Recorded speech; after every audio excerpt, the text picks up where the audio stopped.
Hey gang, Uncle Todd here, and back at the theater to see Scream 6.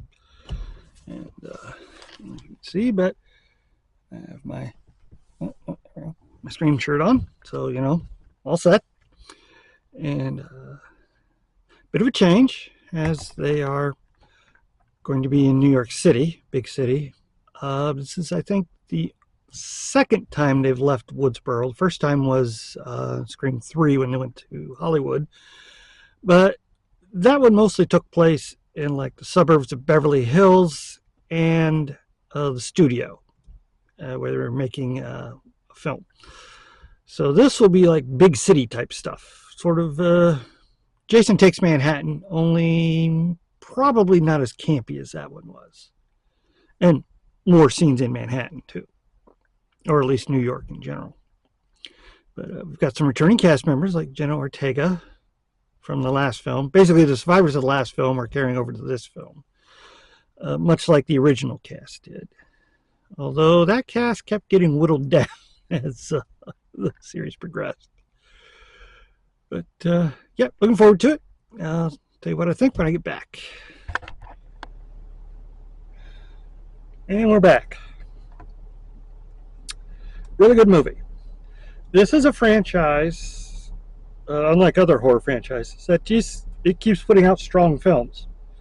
Of course, at this point, unlike, say, the ones from the 80s, bigger budget, and established actors.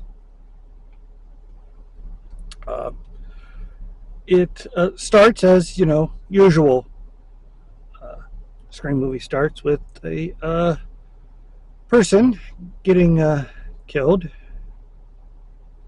and they pull a trick. The killer unmasks after he kills this person.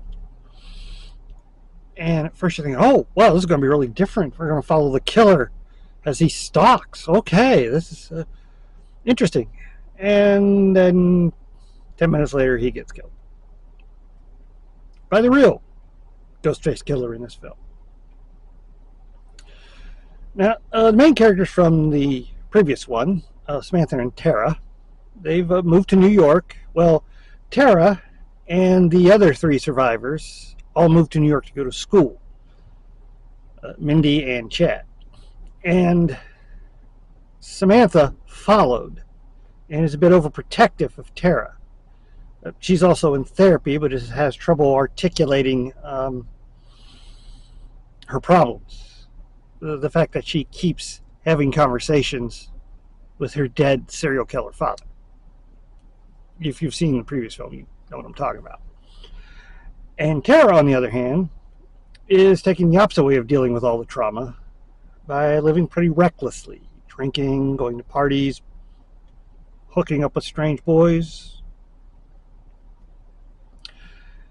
But once this new murder of the two, yes, there were two Ghostface killers, well, the police are now pulled in, and they are pulled into it.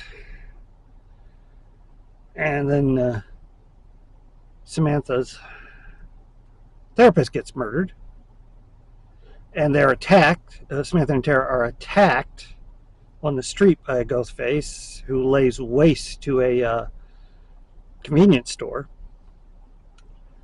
And then who should show up as an FBI liaison but Kirby Reed from Scream 4, played by returning actress Hayden Panettiere. And of course, this brings out Gale Weathers, who is not on the best of terms with Samantha and Tara because her latest book, which featured them, was not the best portrait of them. And there's also this problem of a lot of trolls online and conspiracy theories about Samantha having actually been the real killer of the previous film and framing the two who were the actual killers. And that becomes one of the themes of the film, is conspiracy theories, online trolling. Also, Since the last film was a requel, as they refer to it, this one is part of a franchise, and we get the rules for a franchise.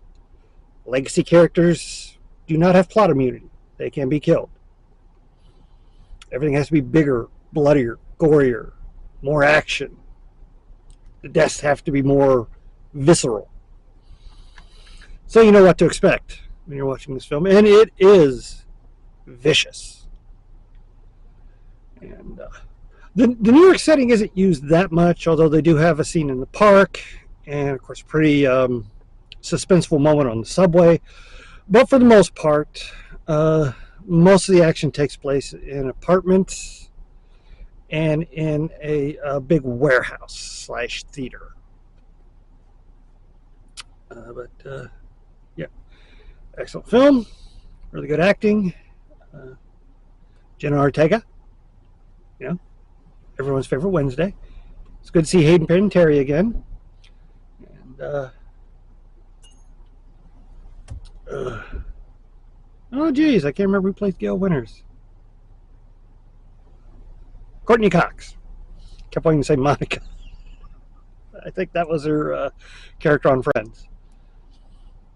Although a bit of a side here, it's kind of obvious she's had a facelift, and it doesn't look good. I don't know why people can't just age naturally, but they got to go into surgery and get this pulled, and then